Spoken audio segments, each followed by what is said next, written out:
Good morning, all of you, and my dear friends. Today, I am going to deal the topic that is related to one function, many one function, into function, and onto function. So, मैं नाम से ही clear है कि one function मतलब एक का अगर कोई दो सेट है, अगर कोई एक सेट ए है और सेट बी ए और बी है, इफ इज़ अ रूल, तो हर किसी का एक इमेज बने तो वो कहलाएगा वन फंक्शन।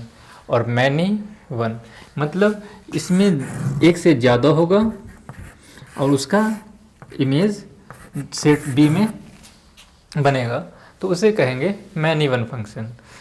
जैसे अगर आप फंक्शन से देखते हैं तो y equal to f x है इक्वल टू एक्स स्क्वायर है, सिंपल लेते हैं x है, तो इसका ग्राफ हम ड्रॉ करेंगे तो ऐसे जाता है। अगर y equal to f x equal to मैं एक्स स्क्वायर लूँ तो इसका ग्राफ ऐसे आएगा, है ना। तो x की हर वैल्यू के लिए अलग अलग आउटपुट आता है और इसमें x की दो वैल्यू के लिए y की एक ही वैल्यू आती है। जैसे अगर x इक्वल टू मैं -1 लेता हूँ तो -1 का स्क्वायर बराबर 1 आएगा, 1 लेता हूँ तो 1 का स्क्वायर बराबर 1 आता है।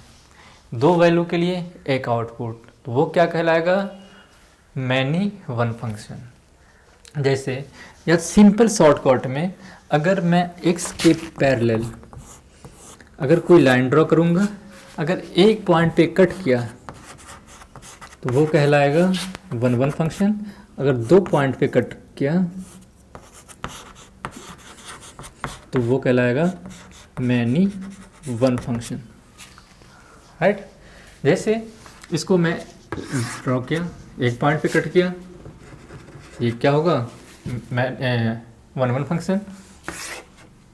दो पॉइंट पे कट किया तो वो ये क्या कहलाएगा, मैनी वन फंक्शन।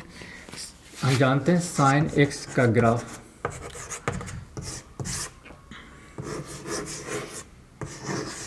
तो ये साइन एक्स क्या होगा, many one function.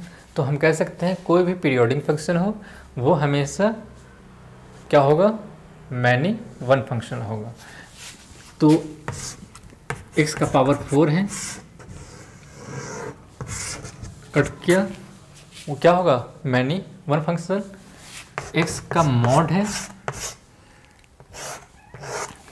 Line parallel draw किया, क्या है, मैनी वन फंक्शन है। तो हम कह सकते हैं, इसको डिफाइन कैसे करेंगे कि a function one function, a function f such that A से बी की तरफ अगर कोई जाता है is said to be, is defined या is said to be one function if क्या, each element of a, each element of set A have only one image in set B is called a one function, right. या इसको कोई भी one function है या y equal to e x है, तो जो सिर्फ या तो स्ट्रिक्टली इंक्रीजिंग है तो वो वन है, या तो स्ट्रिक्टली डिक्रीजिंग है तो वो क्या है, वन फंक्शन है। जैसे y इक्वल टू -x है तो इसका ग्राफ कैसे होगा, ऐसे। तो ये तो डिक्रीजिंग फंक्शन है ना, तो ये भी क्या है, वन फंक्शन है। तो या तो स्ट्रिक्टली इंक्रीजिंग हो या स्ट्रिक्टली डिक्रीजिंग हो तो वो हमेशा वन फंक्शन होगा। जो फंक्शन स्ट्रिक्टली इंक्रीजिंग और डिक्रीजिंग दोनों हो तो वो मैनी वन फंक्शन होगा। तो y equal to e x cut किया वन पॉइंट पे, ये वन फंक्शन है। या इसी को हम इंजेक्टिव मतलब I से लिखते हैं ना, वन, इसी को I रहने दूंगा तो इंजेक्टिव हो जाएगा, ट्रिक याद कर सकते हो, वन या इंजेक्टिव फंक्शन यही कहलाता है, राइट। जैसे अगर कोई फंक्शन दे देगा y इक्वल टू एक्स का पावर 99, तो ये वन फंक्शन होगा या मैनी वन फंक्शन होगा। तो आप कहेंगे 99 है, ये ऑड है, तो ऑड का हमेशा ग्राफ ऐसे ही होता है, मतलब इस टाइप से यूँ ऑड जाएगा, तो ये क्या होगा, ये मैनी वन फंक्शन होगा या वन फंक्शन होगा, वन फंक्शन होगा।